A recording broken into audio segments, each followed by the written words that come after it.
उत्तर प्रदेश लोक सेवा आयोग की यूपीपीसीएस 2024 की प्रारंभिक परीक्षा एक बार फिर विवादों के घेरे में है। पहले ये परीक्षा मार्च महीने में आयोजित की जानी थी, लेकिन उसे स्थगित कर दिया गया था। उसके बाद ये परीक्षा अक्टूबर महीने में होनी थी, उसे भी स्थगित कर दिया गया। अब ये परीक्षा दिसंबर महीने में कराए जाने का प्रस्ताव है। 2 दिनों तक परीक्षा कराई जाएगी। ये पहला मौका होगा जब पीसीएस की प्रारंभिक परीक्षा 2 दिनों में संपन्न कराई जाएगी। नॉर्मलाइजेशन फार्मूले का इस्तेमाल किया जाएगा। हालांकि औपचारिक तौर पर अभी इसका ऐलान नहीं किया गया है, लेकिन जो अभ्यर्थी हैं वो नॉर्मलाइजेशन का फार्मूला लागू किए जाने के फैसले का विरोध कर रहे हैं। आज बड़ी संख्या में जो अभ्यर्थी हैं वो उत्तर प्रदेश लोक सेवा आयोग के दफ्तर पर डटे हुए हैं, यहाँ प्रदर्शन कर रहे हैं, नारेबाजी कर रहे हैं। आयोग के जो जिम्मेदार लोग हैं उनसे मिलकर अपनी बात रखना चाहते हैं, लेकिन हजारों की संख्या में अभ्यर्थी यहाँ पर मौजूद हैं। रास्तों को बंद कर दिया गया है, बैरिकेड कर दिया गया है, लेकिन आप देख सकते हैं कि अभी तक आयोग का कोई भी जिम्मेदार जो अधिकारी है वो अभ्यर्थियों से मिलने नहीं पहुंचा है, उनकी बात सुनने के लिए नहीं पहुंचा है।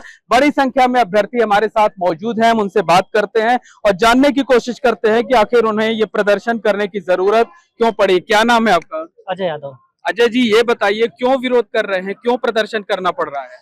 समस्या यहाँ छात्रों की ये है कि अभी तक पीसीएस और आरआरएफ परीक्षाएं एक दिवस में होती थी, लेकिन इस बार आयोग नोटिफिकेशन दिया है कि 2 दिनों में परीक्षा कराएंगे, क्योंकि उनके पास प्रदेश में सेंटर नहीं है। तो हम लोगों की समस्या है कि अगर 2 दिन में परीक्षाएं होंगी तो नॉर्मलाइजेशन होगा, जिसमें नंबरों की घटोतरी बढ़ोतरी होगी, जिसमें भ्रष्टाचार की समस्या है, बच्चों का हित होगा। तो हम लोग आयोग के अध्यक्ष से मिलने आए हैं।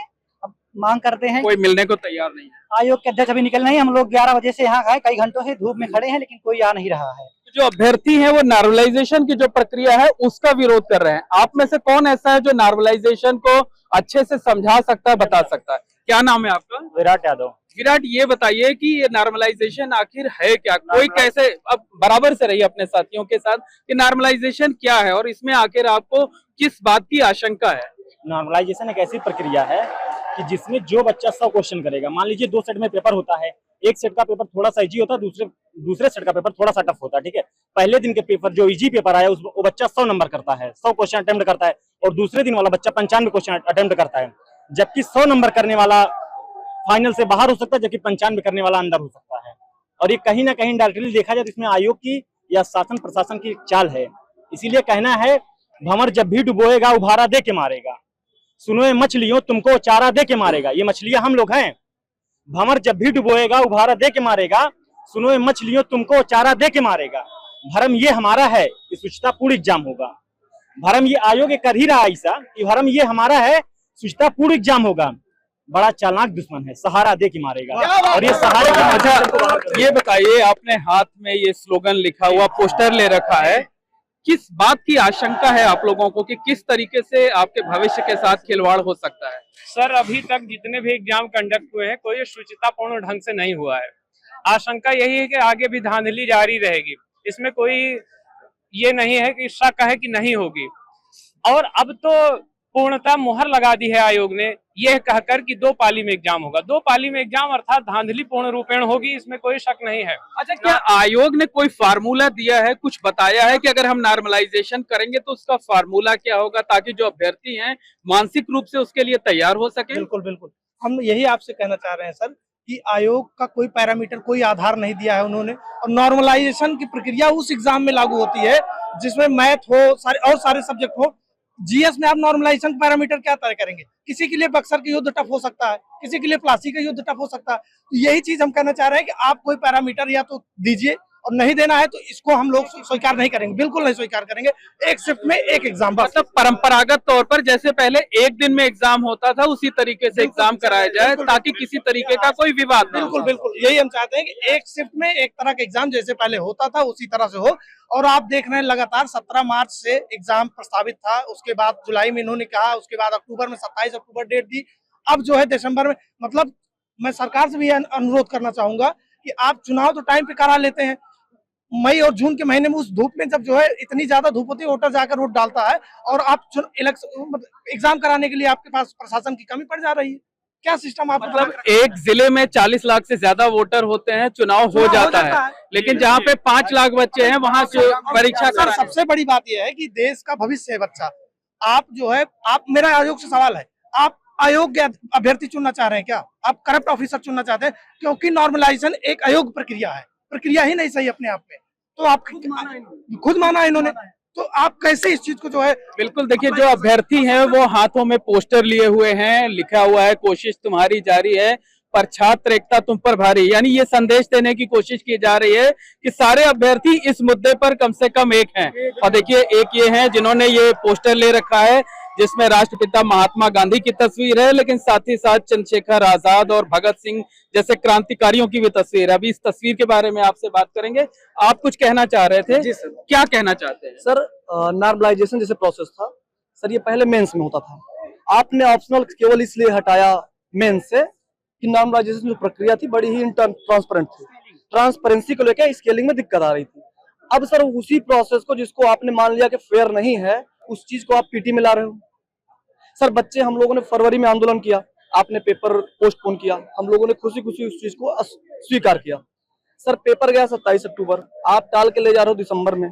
सर बच्चों की एज हो रही है, हम सब बच्चे यहाँ लगभग साल भर पीछे हो गए आप लोग। सर पिछला जो इनका पीटी का पेपर हुआ था सर, जो कैंसिल वाला छोड़ दे अगर हम, तो मई 23 में हुआ। शार्ट में बातें रखिए तो ज्यादा लोगों से ऐसे आइए, आप आगे आ जाइए। क्या नाम है आपका? श्याम बाबू। ये बताइए, जो नॉर्मलाइजेशन लागू किए जाने की बात कही जा रही है, क्या जब विज्ञापन निकाला गया था तो उसमें नॉर्मलाइजेशन का जिक्र था, इस बात की व्यवस्था की गई थी?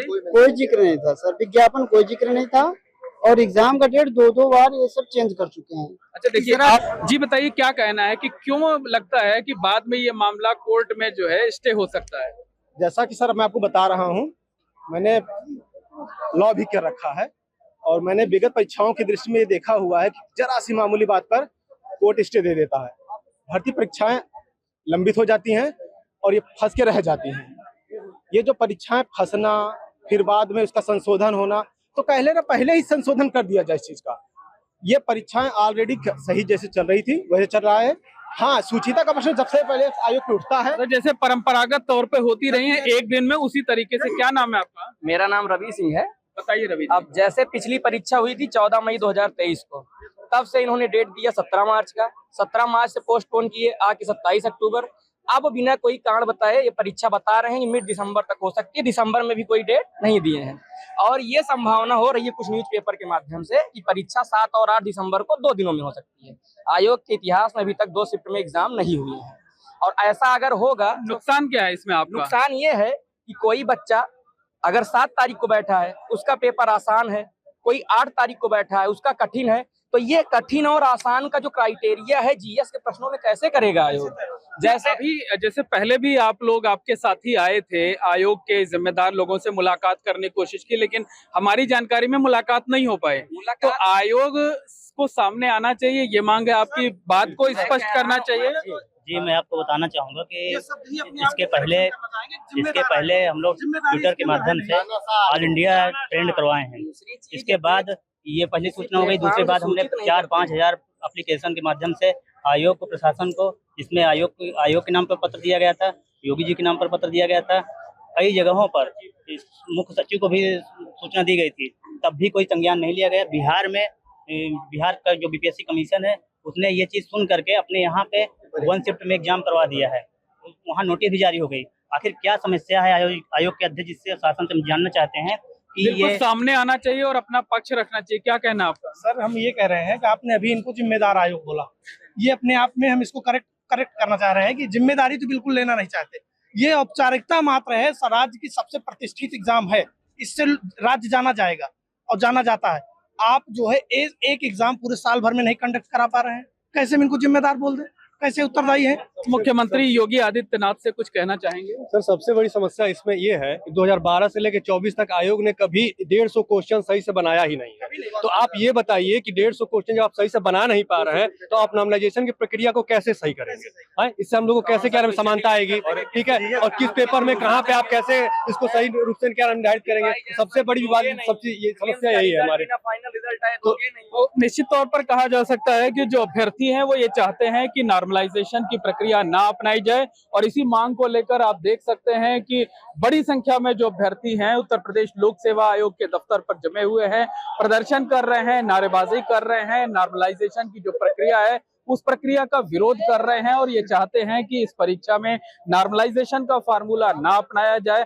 जिस तरह से पहले परंपरागत तौर पर परीक्षा एक दिन कराई जाती थी, उसी तरह से परीक्षा कराई जाए, उसी तरीके से प्रारंभिक परीक्षा की मेरिट तैयार की जाए और उसी तरीके से रिजल्ट घोषित किया जाए। अभ्यर्थियों का यह भी कहना है कि अगर उनकी मांग पूरी नहीं की गई तो वो अपना आंदोलन और तेज करने को मजबूर होंगे।